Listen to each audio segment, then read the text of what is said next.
Sandra, an inconvenient minority. That is the name of a new book by our next guest, and how author Kenny Xu refers to Asian Americans. As an Asian American himself, Xu explains how he's considered to be an inconvenient minority to the critical race theory narrative. Let's bring in author Kenny Xu, who's also the president of Color Us United. Kenny, great to see you today. You said it in an interview with FoxNews.com, Asian Americans prove that critical race theory is not true, cannot be true. Make that case. Well, critical race theory asserts, and I talk about this in my book, An Inconvenient Minority, but critical race theory asserts that the world in America is divided into a racial caste system, whites on the top, blacks on the bottom, but they have no idea what to do with Asian Americans, because Asian Americans are a minority. You know, they have been discriminated against in this country, and yet they succeed and they achieve.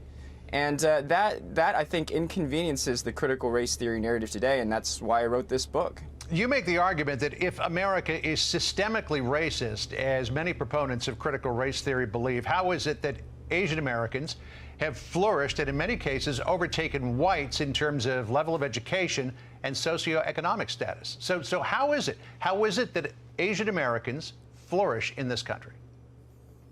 It has to do with culture. You know, Asian Americans study twice as many hours as the average American.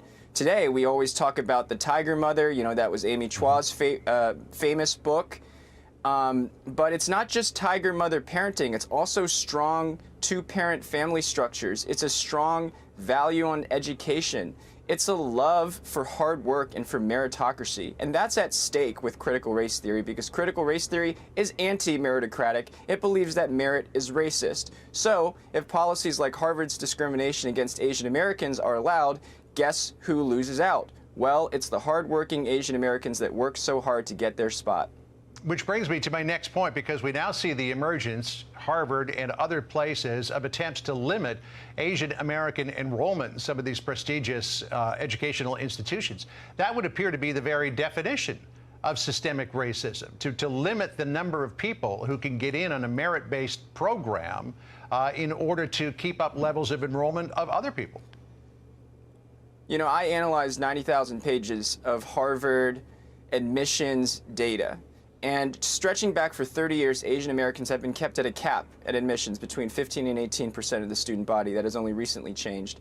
And, you know, Harvard's own estimate said that if Asians were not discriminated against, they would be 43% of the student body. Now, people are saying, well, is that too many Asians? Well, I say, I'm indignant at that claim. I'm indignant at the claim that Asians are all the same kind of person, they're all the same kind of faceless, test-taking robot with no personality. We have to look past race in this country. And I wrote this book hopefully to heal America and to bring Americans together in service of meritocracy. So I asked Vivek Ramaswamy this question yesterday, and let me ask you as well. Yeah. Have you personally experienced racism in this country, and what did you do to keep it in perspective?